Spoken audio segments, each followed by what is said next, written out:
Halo teman-teman, hari ini kita akan membahas satu perusahaan yang bergerak di bidang menara internet. Saingannya cukup banyak, ada Telkomsel, lalu ada juga perusahaan-perusahaan yang dipegang oleh Saratoga Group, ada banyak ya yang dipegang. Jadi memang prospek daripada perusahaan yang bergerak di bidang infrastruktur ini, yang bergerak di bidang penyediaan jasa internet ini memang prospeknya cukup cerah. Karena itu banyak sekali perusahaan yang cukup sukses bergerak di bidang ini. Termasuk perusahaan yang satu ini yang akan saya bahas, yang di-request oleh teman-teman kita. Ya, meskipun belum terlalu mencatatkan laba yang cukup signifikan seperti Telkomsel, ya, tapi prospeknya memang cukup cerah. Tapi bagaimana fundamentalnya? Yuk langsung aja kita lihat perusahaan yang satu ini. Namanya adalah Sentra Tama Telekomunikasi Indonesia Tbk, dengan kode emiten CENT atau kita panggil aja SEN. Kita lihat dari sejarah mereka terlebih dahulu ya. Berita-berita mereka itu kebanyakan membahas tentang mereka bakal mengakuisisi menara lewat anak usaha mereka ya. Cukup banyak, ada 397 menara. Itu beberapa hari yang lalu beritanya ya. Jadi ini tentu saja salah satu strategi mereka untuk menambah pundi-pundi cuan daripada mereka dengan mengakuisisi menara yang cukup banyak ya. Senilai 1,17 triliun rupiah. Wow, mantap ya. Sekarang kita akan lihat sekilas tentang profil daripada SEN ini. Dahulu mereka dikenal sebagai Sentrin Online Tbk. Bergerak dalam bidang telekomunikasi, multimedia, penyedia layanan internet dan portal. Ya, yang sangat kita butuhkan untuk berbagai kebutuhan.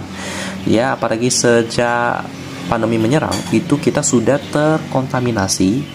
Kita sudah memiliki budaya kerja yang kebanyakan mungkin sudah dilakukan secara online ya, maupun meeting secara online, meeting antar negara tapi tidak perlu bertemu secara langsung, kita bisa secara online. Nah, itu yang disediakan oleh internet. Menyediakan berbagai produk dan layanan termasuk akses internet dial-up, akses internet dedicated, internet scissor line, kabel internet via kabel vision dan lain-lainnya. Ada banyak banget. Prospeknya bagaimana? Cukup cerah ya. Lalu untuk pemegang sahamnya bagaimana? Ada EPID Holdings Pte Ltd, dia memegang 96%. Ini gede banget. Dia membeli saham itu dari Northstar Group ya. Kita bisa lihat beritanya di sini. Northstar cabut, kini EPID Holding kuasai 96% saham daripada SEN ini. Menambah kepemilikan saham di SEN dari 76 sekarang menjadi 96 ya. Jadi dari dulu mereka sudah menjadi pengendali. Setelah Northstar Advisor melalui Clover Universal Enterprise menjual seluruh sahamnya. Ya, gitu ya teman-teman. Dan akhirnya mereka memegang posisi yang udah gede banget.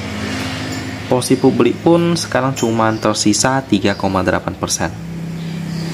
Jadi ya, kemungkinan kedepannya mereka harus melakukan aksi koperasi supaya posisi publik bisa 7,5% minimal ya, sesuai ketentuan daripada OJK.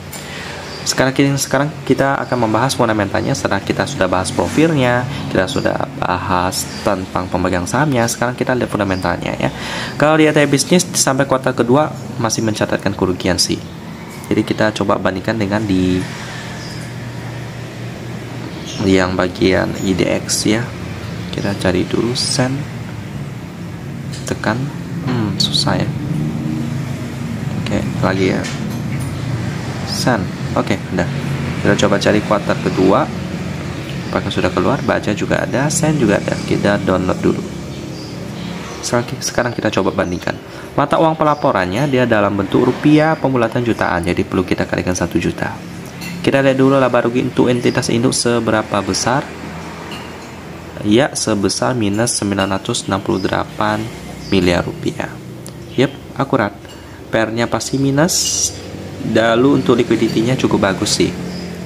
Jadi itulah mungkin alasan daripada EPID ya tadi ya, sampai mengakuisisi 90% daripada SEN ini, tapi masih belum mencatatkan laba. Setidaknya keuangannya masih oke. Kita coba lihat aset lancar 1,3 triliun, liabilitas jangka pendek 1,4 triliun. Oh, berarti inilah utangnya lebih besar malahan ya daripada aset lancarnya. Iya, lebih besar malahan hutang jangka pendek. Jadi ini kurang bagus sih. Cuman beda tipis saja. Cuman RT bisnis sekarang karena memang agak error ya dia ya datanya ya. Untuk transaksi hariannya di sesi pertama ini dia sebesar 671 juta rupiah. Jadi SEN ini bagaimana? Saya sih kurang recommended sih ya. karena belum mencatatkan laba yang cukup signifikan. Apalagi kita melihat dari laporan keuangannya di PDF, itu liquidity-nya kurang bagus, masih di bawah 100% ya di sisi kurang rasionya. Jadi saya lebih sarankan mungkin ada beberapa perusahaan yang menarik bagi teman-teman di sini. Meskipun nggak ada yang bergerak di bidang internet ya di Dana Watchlist saya, nggak ada. Tapi bisa menjadi referensi sih. Hari ini banyak saham yang merah ya, apalagi batubara. Hari ini Newcastle minus 6%. Wow, oke. Ini apakah menjadi tanda-tanda bahwa batubara masanya sudah lewat? Kita nggak tahu ya. Kita lihat ke depannya bagaimana. Karena memang batubara ini akan mulai ditinggalkan oleh berbagai negara, termasuk negara Eropa yang pada tahun 2021-2022 memborong batubara cukup banyak karena mereka itu ya krisis energi ya, karena ada banyak kebijakan. Mereka melakukan embargo ekspor daripada Rusia karena konflik Rusia Ukraina. Tapi nggak tahu apakah konfliknya sudah mulai mereda sampai mungkin Eropa sudah mulai membuka embargonya itu, jadi mereka akan mengimpor lagi berbagai bahan energi daripada Rusia, sehingga kebutuhan akan batubara harganya akan menurun karena sudah lebih damai. Jadi apakah batubara akan mulai jatuh? Nah, itu yang kita nggak tahu. Tapi itu banyak referensi di sini, teman-teman. Bukan hanya batubara, ada juga yang bergerak di bidang kimia. Tapi kalau untuk sen ini saya kurang rekomendasi. Jadi gitu aja pembahasan tentang sen. Semoga bisa membantu. Saya tutup dan kita ketemu lagi di video selanjutnya.